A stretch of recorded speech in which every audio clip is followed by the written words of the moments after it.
او شرک دا ډېر عظیم گناه دی. ترمذی کې یو واقعه راځي، پیغمبر علیہ الصلوۃ والسلام فرمایل صحابه ته چې شرک ډېره لویه گناه ده، د شرک مذمت بیان کو.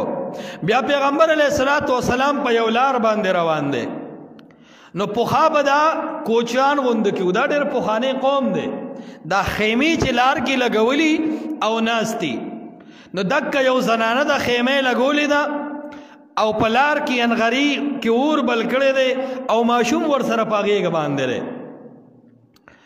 نو دا زنانه چې کله د اور لا پوکې ورکوي او دا اور تیزی، نو دا ماشوم داسې ځان سره رستو کی او بیا هغه اور ته پوکې ورکي.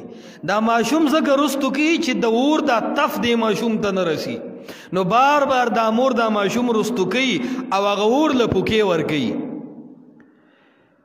نو پیغمبر علیہ الصلوۃ والسلام صحابه ته وی د دې مور د دې عمل نه د دې کردار نه مو سبق حاصل کو. صحابه کرام وته یې دا الله حبیبا مونږ ګورو چې دا زنانه د خپل ماشوم رستو کې او د اور له پوکې ورکی، پته لګي دا مور په دې ماشوم ډېره خفه کیږي. ادا الله حبیب هر سیس کې به دینی پهلو لټوله ورته وي الله ارحم بعباده، الله په خپل بندگانو زیات مهربان دی من الام بولدها، دا مور په دې بچی دومره نه مهربانه څومره چې الله رب العالمین په دې خپل بندگانو مهربانه دی. صحابه ورته وي اے دا الله حبیبا دا مور خو ماشوم د اور تپلم نه ورکوي، الله خو به دا بندگان د جهنم د اور منځ ته وړي. الله خو بشک مهربان دی، خدا مور خدا نه غواړي چې د ماشوم دی په دون ته دی د اور تپ ورسي، ماشوم اخوا کې بیا اور له پوکې ورکي. نو الله رب العالمین به ولې دا جهنم د دې بندگانو نه ډکوي. دا الله حبیب ورته فرمایل دا خو ډېره عجیب پهلو چېړله. پیغمبر علیه الصلوۃ والسلام ورته فرمایي دا بچی دی. مور په ماینه د وی آو وای کده دا پیت وکړل دا مور وجنی وینا، وای کده بچی دې سالن واړو دا مور وجنی وینا، کده بچی ور راواغستو مور له جامو ته وښته مور وجنی وینا.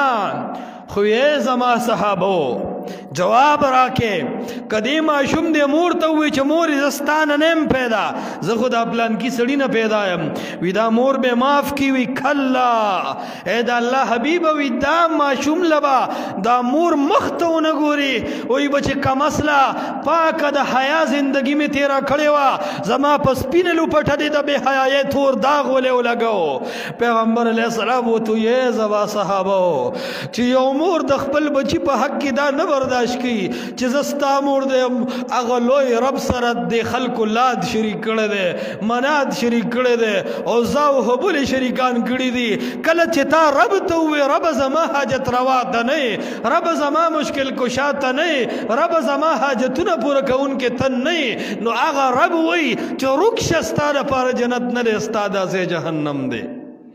وای صحابه کرام وی چې واقعي د الله رسوله مشرک د دې حقدار دی چې الله د جهنم اور ته ورسوي، داسې حقدار دی لکه کم بچی چې مور باندې طعنو کی، دا بچی د دې حقدار دی چې مور د مخې نه پناه کی، دکسې دغه بندگان به رب العالمین د مخې نه پناه کوي. نو عرض می دا کو چې رب العالمین مینه کوي لیکن چې بندگانو کې توحیدی پدې الله ته وجاړه، پدې الله ته خوشاله شه چې عقیده دې سمه ده. اوس که په خپه دانه راخته او تر ډېري بابا ته روان وې، تا به د یو مولا منلی وې؟ تا به هم دکه وې چې مولان راوتي دی اولیا نه مني، بل جواب به و. دا خالص د رب العالمین احسان وګڼه چې عقیده دې د الله په ذات جوړئ، عقیده دې په کاڼي نه ده جوړه، عقیده دې په پیر نه ده جوړه، عقیده دې په درګاه او په فقیر نه ده جوړه، په یو الله جوړه ده. نو عرض می دا کو